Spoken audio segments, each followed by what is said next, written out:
법대 교수 출신이고 참여연대 출신이고 시대착오적 수구 좌파 정권의 척수예요. 저에 대한 비난, 비방 또는 풍자, 야유 다 정치적 자유라고 생각합니다.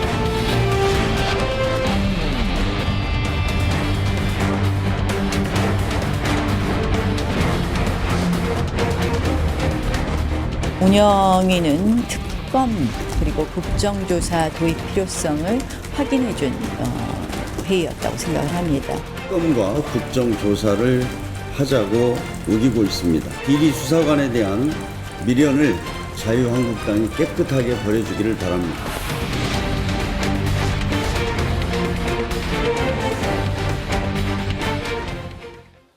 사사건건 스튜디오를 새로 단장했습니다. 새 스튜디오에서 만나는 새해 첫 손님들. 민주당 표창원 의원, 자유한국당 김연아 의원 자리했습니다. 어서 오십시오. 네, 안녕하세요. 새해 복 많이 받으시고요. 새해 복 많이 받으십시오. 여론부터 좀 여쭤보겠습니다. KBS 신년 여론조사에서 민주당 지지율은 41.1%, 자유한국당은 13.5% 나왔습니다. 물론 다른 여론조사에서는 조금씩 결과가 다릅니다. 이렇게 여쭤볼까요? 표 의원님께 먼저 올해 자유한국당 지지율은 어떻게 될 것 같습니까?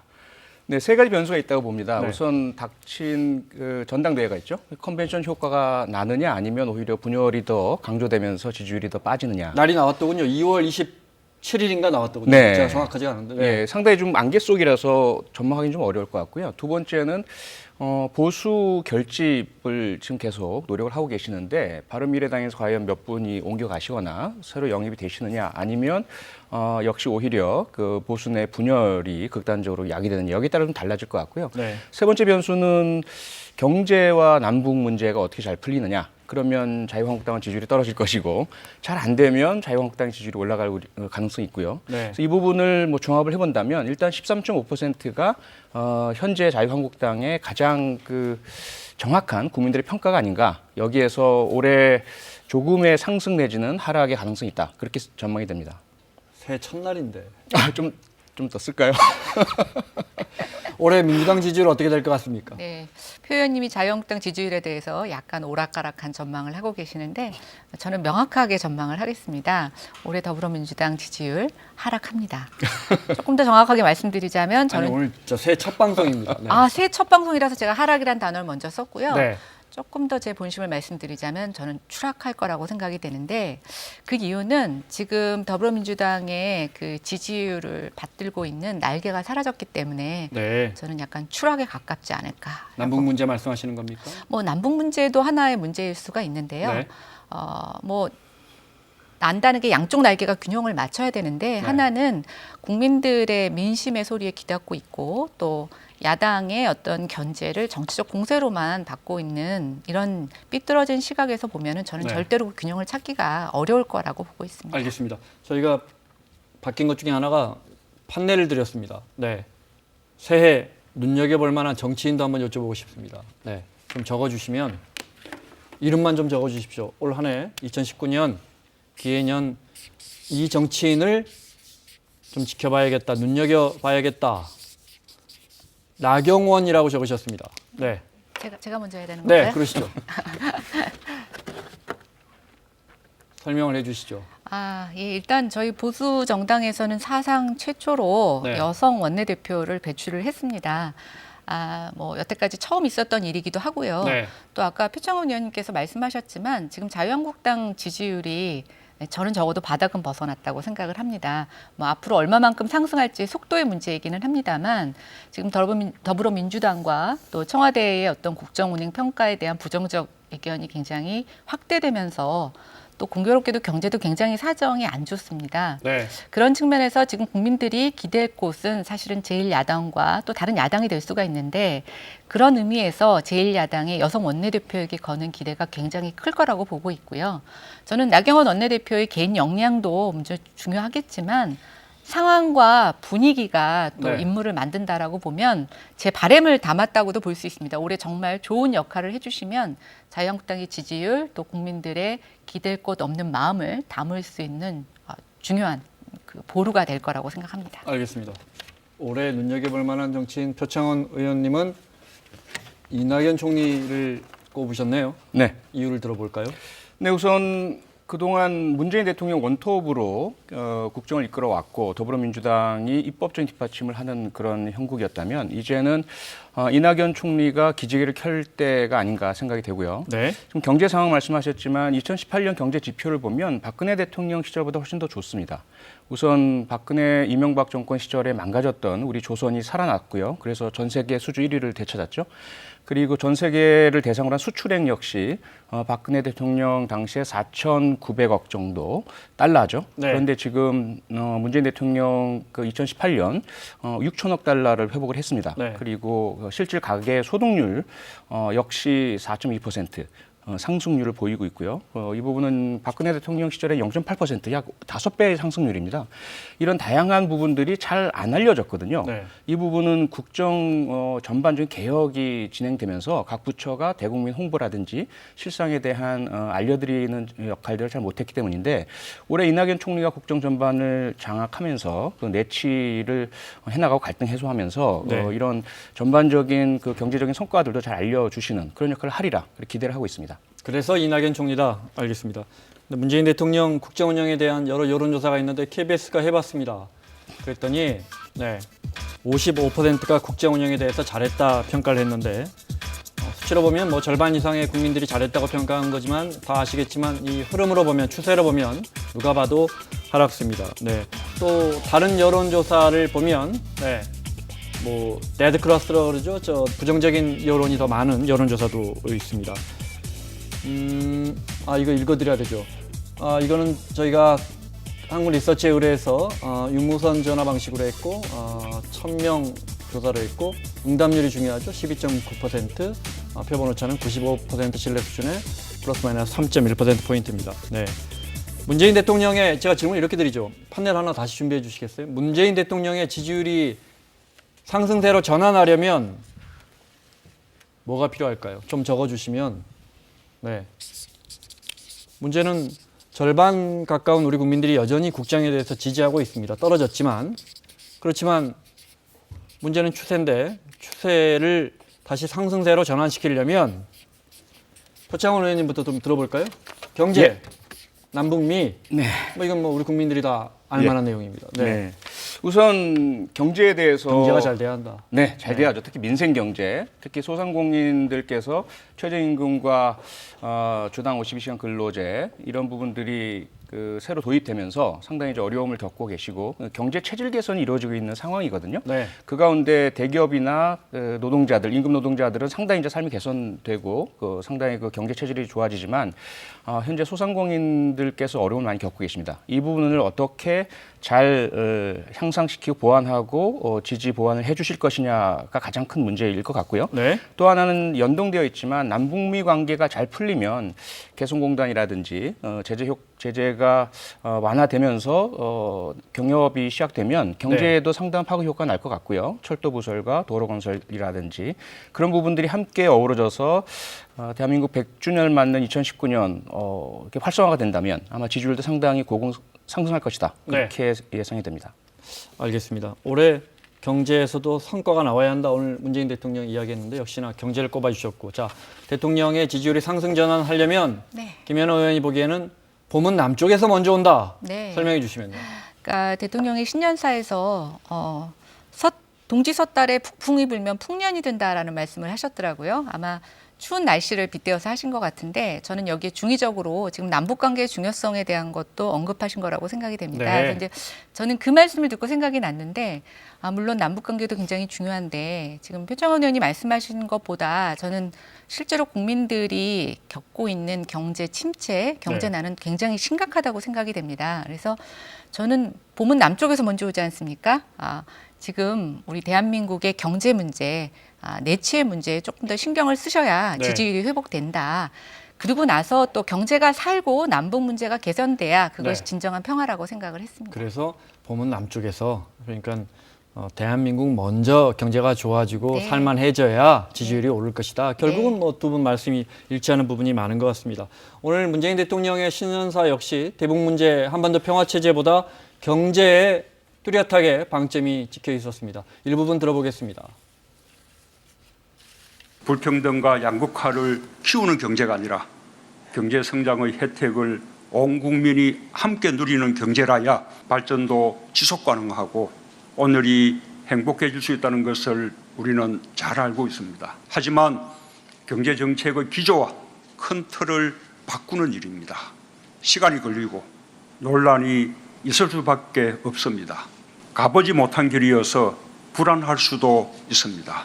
정부도 미처 예상하지 못하고 살펴보지 못한 부분도 있을 것입니다. 왜 또 내일을 기다려야 하느냐는 뼈아픈 목소리도 들립니다. 우리 경제를 바꾸는 이 길은 그러나 반드시 가야 하는 길입니다. 경제 문제 뭐 누구나 공감하실 겁니다. 네, 물론 남북 문제를 그렇다고 해서 도외시한다는 건 절대 아닐 거고요. 근데 오늘 신년사 중소기업 여의도에 있는 중소기업에 관해서 했는데 재밌는 화면이 있습니다. 네, 오늘 신년사 하면 임종석 비서실장 옆에 박용만 상임회장이 딱 앉아 있고요. 네, 여기는 김수현 청와대 정책실장 옆에 이재용 부회장이 앉아 있어요. 네. 장관분들 저기 조국 수석도 역시 보이고요. 네. 이런 장면 어떻게 보세요? 정부가 기업들 친기업 쪽으로 좀 이동하겠다 이런 입장으로 들려요. 네. 가장 경제 중점을 두겠다. 네, 정의선 부회장 모습도 네, 보입니다. 네. 그런 신호로 보이고요. 네. 그동안 사실 적폐청산 혹은 공정경제 확립을 위해서 많은 개혁적 작업을 했잖아요. 네. 그 사이에 이제 대기업들은 또 총수 일가들 수사를 받기도 하고 많은 어려움을 토로하기도 했는데 이제는 기업들도 투자도 하고 고용도 하고 경제 활력에 함께 파트너로서 임하겠다라는 그런 어떤 신호로 보이고요. 대통령과 정부 역시 경제 성장을 위해서 다양한 규제 완화와 지원과 함께 상생하는 그런 노력들을 하겠다 이런 신호로 보입니다. 예, 뭐 그림이 일단 보기 좋네요. 네. 네, 저는 문재인 정부의 경제 정책은 그림 정치라고 얘기할 만큼 아주 그림은 그럴싸하게 나옵니다. 근데 아마 제가 아까 말씀드린 것처럼 인식은 하고 계신데 그러면 인식의 다음에는 뭐를 할 거냐라는 거에서는 뚜렷한 답이 없는 것 같습니다. 저는 국민들께서 문재인 정부의 소득주도 성장, 또 대통령이 얘기하시는 여러 가지 양극화 완화를 위한 그런 의도 자체를 의심한다고 생각하지는 않습니다. 그런데 이제 국민들이 서서히 정말 이 정부가 경제 문제를 해결할 능력이 있느냐, 실력이 있느냐에 대해서는 의심을 하기 시작했다고 생각합니다. 이제는 저런 말과 그림이 아니라 구체적으로 가시적인 성과를 보여주셔야 된다고 생각을 하고 있고요. 좀 더 지금 기다려달라고 말씀을 하고 계시는데 국민들 입장에서는 도대체 언제까지냐, 이 기다림이 자칫 희망 고문이 될 수 있다라는 불안감이 겹쳐지고 있기 때문에 저는 이제 점차 그림 정치에서 실적 정치 또 가시적인 성과 정책으로 넘어가야 된다고 생각을 하고 있습니다. 1년 취임 1년 7개월 정도 지났는데 1년 7개월 만에 경제적 성과를 낸 정권이 있었습니까? 이제 그 성과에 대해서는 여러 가지 우리가 논의를 할 수가 있는데요. 네. 저는 이제 정부가 조금 착각하고 있는 게 아까 KBS 여론조사를 보니까 민주당 지지율과 대통령 국정 운영 평가에 대해서 조금 더 후하시더라고요. 네. 다른 여론조사에 네. 비해서. 근데 숫자가 항상 모든 것을 말해주고 있지는 않습니다. 그럼요. 네. 숫자 이면의 것을 봐야 되고요. 네. 물론 지금 만으로 1년 반밖에 안 됐다고는 하지만 횟수로는 지금 3년째가 접어듭니다. 2019년에. 그리고 또 오늘은 그 신년의 그 신년사를 하시는 자리인데요.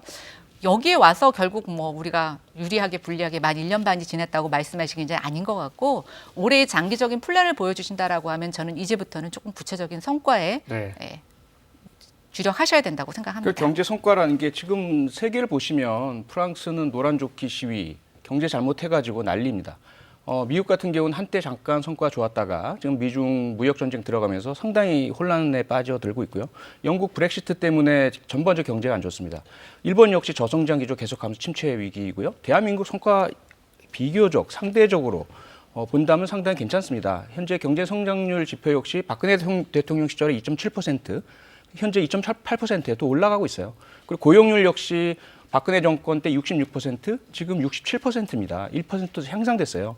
전반적으로 좋아지고 있는데 그 성과라는 것을 기대를 국민들이 많이 하고 계시기 때문에 많이 좋아질 줄 알았는데 이거밖에 안 좋아졌어라는 것이거든요. 거기에다가 이제 앞서 말씀드린 것처럼 체질 개선이 이루어지면서 최저임금 올라가는 것은 노동자들의 권익 향상이잖아요. 네. 저임금에 시달리던 분들 그래도 기초적인 인간적 기본권을 누릴 수 있도록 해드리는데 그러다 보니까 상대적으로 자영업자라든지 소상공인들은 비용이 증가가 됩니다. 그런데 경제 침체가 맞물리면서 상당히 어려움에 빠져 계시거든요. 이 문제예요. 이 문제를 이제 해결하기 위한 노력들을 하고 있고 2019년에 이제 성과를 내도록 노력을 해야 되겠죠. 물론 자유한국당이나 보수 진영에서 주시는 비판 당연히 따끔하고 감사하게 받아들여야죠. 그래야 네. 한쪽으로 치우치지 않도록. 하지만 너무 지나치게 경제를 비관적으로만 보시는 것은 경제는 심리 아닙니까? 자꾸 그러면 투자도 위축되고 고용도 위축될 수 있기 때문에 함께 좀 이번에는 신년이니까 좀 희망과 기대를 가지고 경제를 바라봤으면 좋겠습니다. 알겠습니다. 근데 앞서 표 의원님이 저 수출도 많이 늘었고 네. 이번 정부에서 방금 고용률도 1%포인트 지난 정부보다 올랐다고 하셨는데 기본적으로 고용률과 수출은 뭐 경제 위기가 아니면 늘 오르는 추세였기 때문에 그런 그렇죠. 것도 좀 감안을 해야겠습니다. 아니 그리고 이제 네. 여기서 또 짚고 넘어가야 될 게 이제 표현님 말씀하신 건 좋은 지표만 얘기를 하시고 있는 건데요. 네. 우리가 지금 실제로 일자리 늘어나는 숫자로 보면 외환위기 이후에 최저 수준이고요. 네. 또 젊은이들의 일자리는 없어지고 오히려 50대 이상의 일자리, 또 단기 일자리, 공공 일자리만 늘어나고 있습니다. 그래서 저는 그것을 구체적인 성과라고 얘기하시는 거는 사실은 아니고요. 네. 누가 이렇게 국민들에게 기대감을 주셨냐라고 하면 문재인 정부입니다. 그렇죠. 그죠? 기대를 문재인 많이 정부가 들었죠. 주신 기대감이기 네. 때문에 문재인 정부가 책임지셔야 된다고 당연하죠. 생각합니다. 네. 알겠습니다. 경제는 여기까지 하고요. 새해 새벽까지 청와대 특별감찰반 그 논란을 둘러싼 의혹과 관련된 국회 운영위원회 온 국민의 관심이 집중됐는데 저희 유튜브에 그 박지원 의원님 출연해서 그날 설명하신 그게 뭐 수십만 건입니다. 조회수가. 네, 그만큼 국민들 관심이 많았습니다.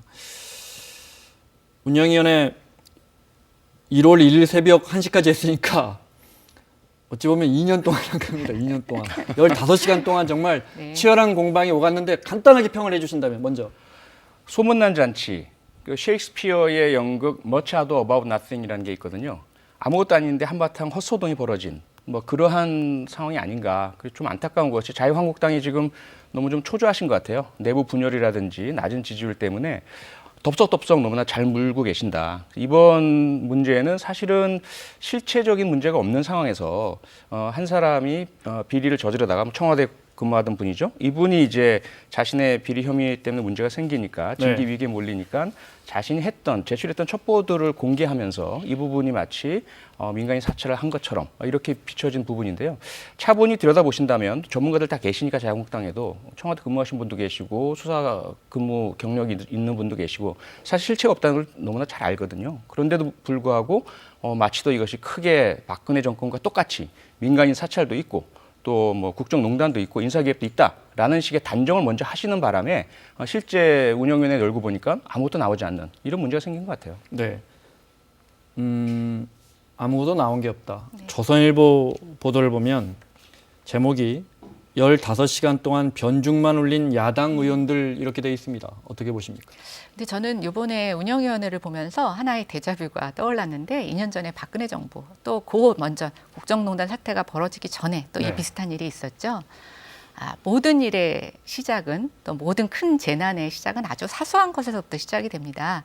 저희가 청와대 이제 민간 사찰 이 사건이 일어난 지 지금 얼마 안 되고 계속 폭로가 이어지는 가운데서 이번 운영위원회에서의 성과는 이게 운영위원회에서만 해결할 문제가 아니구나. 조금 더 깊은 조사가 필요해야 되겠구나라는 걸 확인한 자리였다고 보여지고요. 저는 보고 나서 청약 불문이다. 청와대에서 나오신 분들이 듣고도 못 든 채 하시는 그런 모습의 일관이었다라고 볼 수가 있고 제가 이제 문재인 정부 들어서 2번의 인사청문회와 이제 이번에 인사청문회 직접 참여했고 이번에 이제 운영위원회를 보면서 굉장히 야당이 어렵습니다. 왜냐하면 답변자와 여당 의원들이 다 모두 한 팀이 되셔서 서로 질의를 하시는 게 아니라 그분이 한 팀이 돼서 야당 의원들하고 토론을 하시는 자리가 지금. 그거는 늘 그렇잖아요. 근데 이번에 정말 심하고요. 아니, 뭐 그것이 맞다는 건 절대 아닙니다. 네. 그럼요. 아니 근데 맞습니다. 예. 이전에 저희도 그랬다고 하더라고요. 근데 제가 보면서 이건 좀 정도가 지나치다라는 생각이 들고 이번에 운영위원회는 또 거기 위원장님까지 가세를 하셔서 저희로서는 뭐 한쪽에서 보시면 아무것도 건지지 못했다라고 하지만 저는 고군분투했다 이렇게 생각이 들고요. 민정위원님들이 앞으로 조금 이 정치를 해주세요. 한 편이 되셔서 정말 저희하고 이렇게 토론하시지 말고 좀 정부의 건전한 질책도 해주시고 지적도 해주시는 그런 정치 해주셨으면 좋겠습니다. 알겠습니다. 자유한국당에선 국정조사 특검 이야기까지 나옵니다. 네, 지금 네. 뭐 민간인 사찰건도 있고 또 오늘 신재민 전 사무관의 폭로로 인해서 지금 여러 가지 국정에 조금 누수가 발견되고 있는 것 같아요. 네. 그래서 이제 뭐 지금 상임위 차원에서의 여러 가지 지금 별도 임시회의를 열자고 하는 얘기도 벌어지고 있는데요. 저는 이 민간인 사찰 문제가 지금 답변을 저희가 좀 조각조각 이렇게 분석해 보면 인정하는 듯하면서 이렇게 회피하시는 답이 오락가락하는 답들이 있습니다. 그래서 뭐 저는 좀 제대로 어느 확인을 정도 해보자. 그렇죠. 그리고 항상 제가 말씀드린 것처럼 모든 큰 문제의 발단은 아주 사소한 것부터 시작이 됐기 때문에 큰 어떤 문제를 미연에 방지하기 위해서라도 저는 야당의 이런 견제 필요하다고 생각합니다. 경험하시지 않으셨습니까? 견제 당연히 필요하죠. 그리고 모든 문제는 사소한 것에서 시작이 되지만 늑대 양치기 소년 예처럼 그렇지 않고 실체가 없는 것을 있는 것처럼 침소봉대 부풀리는 것도 사실은 경계해야 합니다. 이번 같은 경우는 자유한국당에서 패착이다라고 저는 생각할 수밖에 없고요. 민간인 사찰 혹은 인사개입 문제 말씀하셨지만 결국 드러난 것은 새누리당 비례대표 23번 3년 임기 다 채운 분, 그분이 나중에 유튜브에서 막 이야기하신 것을 국회까지 끌어와서 이야기하시다가 결국 망신당하셨잖아요. 네. 그러한 정치를 희화화시키는 그런 접근은 좀 안 해주셨으면 좋겠고요. 저희는 나름대로 저희들 당연히 문제가 있죠. 김연아 의원님 주신 것처럼 여당이라 하더라도 정부에 대해서 좀 비판적 견제를 가져라. 그리고 야당에 대한 비판에 존중을 해라. 네. 충분히 받아들이겠습니다. 다만 야당 역시 건전하게 근거 있게 합리적으로 이렇게 해주신다면 훨씬 더 정치와 정부가 나아질 것 같습니다. 알겠습니다. 이날 화제가 됐던 고성의 오간 장면 중에 압권 장면 추렸습니다. 다시 한번 묻겠습니다. 327명 공공기관에 대한 출신 성향 등에 대해서 작성한 사실이 있습니까 없습니까? 지시한 바 없고 보고받은 바 없습니다. 비위 행위자의 일방적 진술입니다. 문건은 존재합니까? 김태우 요원이 만들었다는 문건이 존재한다는 것이지 김태우가 저희가 만든 게 아닙니다. 지시했다거나 특감반에서 이인근의 주도에 의해서 만든 겁니다. 전혀 사실이 아닙니다. 전혀 사실이 아니라고요. 네, 책임질 수 있는 거죠. 있습니다. 아무런 근거도 없이 일국의 대통령실에 있는 대통령 비서실장과 민정수석을 한마디로 오만하다라고 무슨 근거로 그렇게 얘기를 합니까? 오늘의 현안 보고가 아무것도 규명하지 못하고 아무것도 밝혀내지 못하고 아무것도 국민들을 납득시키지 못하니까 일방적으로 저 두 분을 매도하는 거라고 단정할 수밖에 없어요. 들으세요 좀! 들어! 요!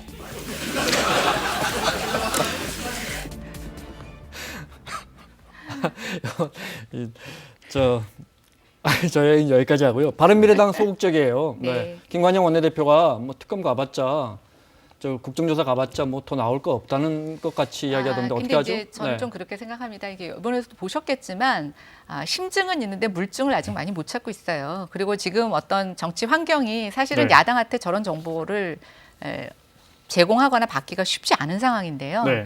그럼에도 불구하고 저는 저것에 실체가 없다고 생각하지는 않습니다. 그래서 아마 이번에 국정조사로 단기간에 추진되지 않더라도 저는 분명히 저것은 지금 청와대와 정부 안에서의 뭔가 불협화음 내지는 균열이 있다. 네. 또는 뭔가 잘못하고 있는 것들에 대한 그 실마리를 잡고 있다라는 것은 여전히 확인됐다라고 보고 있고요.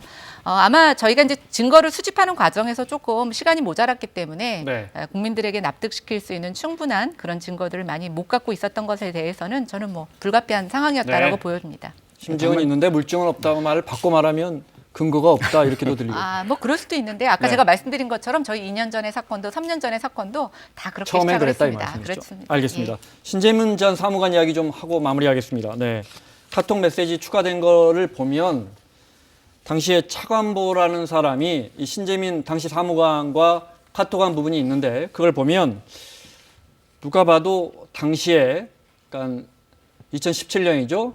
국가 채무 비율을 덜 떨어뜨리는 겁니다. 이렇게 이게 무슨 말이냐면 그러니까 박근혜 정부 말기니까 국채 발행을 더해서 부채 비율을 지금 늘려놔야 그래야 앞으로 문재인 정부가 혹시 부채 비율이 늘더라도 그때 비교해서 좀 덜 는 것처럼 보이지 않겠느냐가 이제 핵심인데 신재민 전 사무관이 오늘 또 기자회견해가지고 국과장이 내 옆에서 청와대하고 막 통화하고 했다.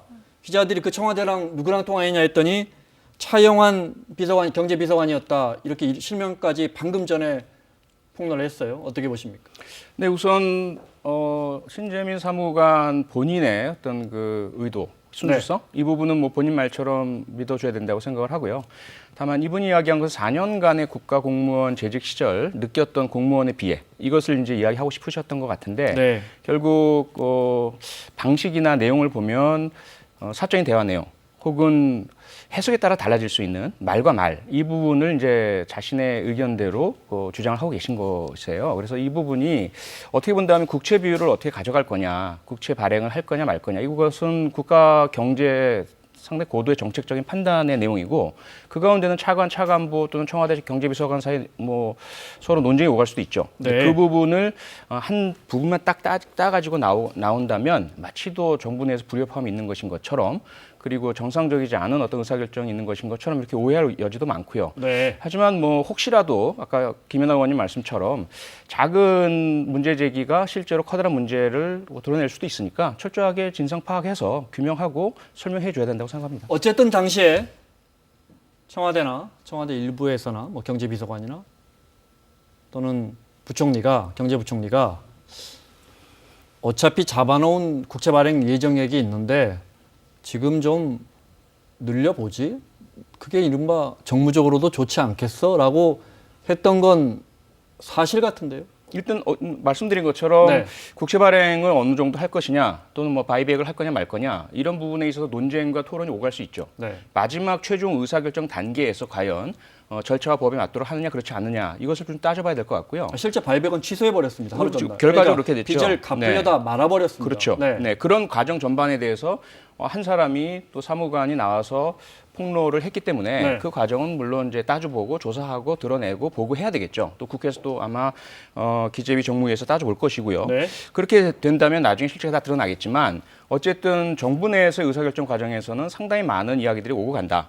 근데 그것을 한 부분만 내어서 가져와서 마치 그것이 전부인 것처럼 말하는 것은 조금 오해의 여지가 있다. 뭐 그렇게 정리가 가능할 것 같습니다. 반론 듣고 마무리할까요? 예, 네. 뭐 어떤 증거 자료는 불충분하다고 얘기하고 또 어떤 건 근거 있는 것 같다 되면 개인적인 일탈이나 개인적인 사적인 대화라고 말씀하시니까 참 저도 약간 기가 막힌데요. 저는 이 신재민 사무관 오늘 그 2차 인터뷰를 보면서 느낀 거는 뭐냐면 어쨌든 문재인 정부가 가시적인 성과에 굉장히 목마르고 조바심을 내고 있구나. 그래서 이게 통계를 갖고 뭐 어떻게 해보려고 하는 일종의 통계 조작에 대한 유혹에 좀 많이 빠져 있다는 생각이 듭니다. 특히 바이백을 취소한 거에 있어서는 저는 변명의 여지가 없다고 보고 있고요.